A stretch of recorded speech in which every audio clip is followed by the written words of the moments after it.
everybody, my name is Miss S, and today we're going to be doing a science experiment of forming a cloud. So when I taught this experiment, I taught it to the students that were in my kindergarten class, but really you can teach it at home to your younger students or older students. Anyone that's interested in weather or how different clouds and things form. So in order to do this experiment, there's a few things that you'll need. Luckily, they're things that are easily accessible to everyone. First thing you're going to need is a glass. I use mason jars in my classroom, but at home I can use a regular glass.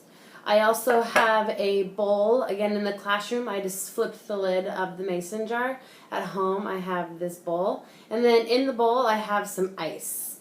So when I've done this in the classroom, I just bring a little miniature cooler of ice and let the students actually pick out their own ice cubes that they're going to do the experiment with.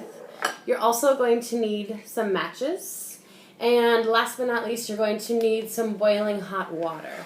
So I have found this to be one of my best friends during the science experiments. It is a great piece of equipment to have that can quickly boil water, and all you have to do is plug it in. So when you're doing the experiment, I typically start with discussing with the students what they think about clouds and how they think they are formed. And then we do the experiment, and then we explain how the experiment occurs afterwards. So what you would do first is you take your glass, and you fill it about a third of the way with the hot water. So here I am filling it up. You can see just a little bit, right around a third of a glass. And you let this kind of sit, and the hot water is actually going to warm up the rest of the glass. As I'm doing this, I usually talk to the students about the hot air rises and the cold air comes down. And that's sort of the function of the beginning of a cloud. But then the other thing that a cloud needs is dust particles and other pieces of dirt.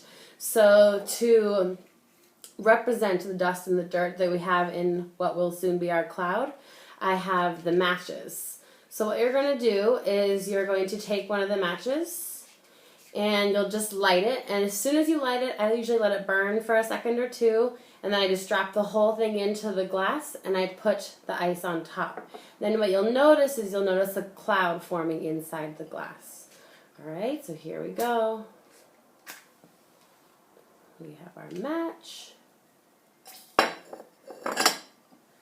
And then as you can see, here's our cloud.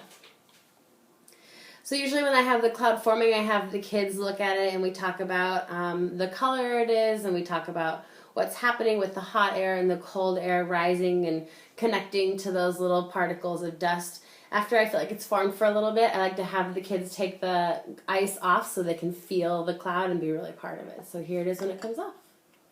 So you can see it comes up. That's all. It's a super easy experiment to do at home. It's really engaging for the kids, and they like it because they see it as a dangerous experiment because it involves glass and boiling hot water and matches.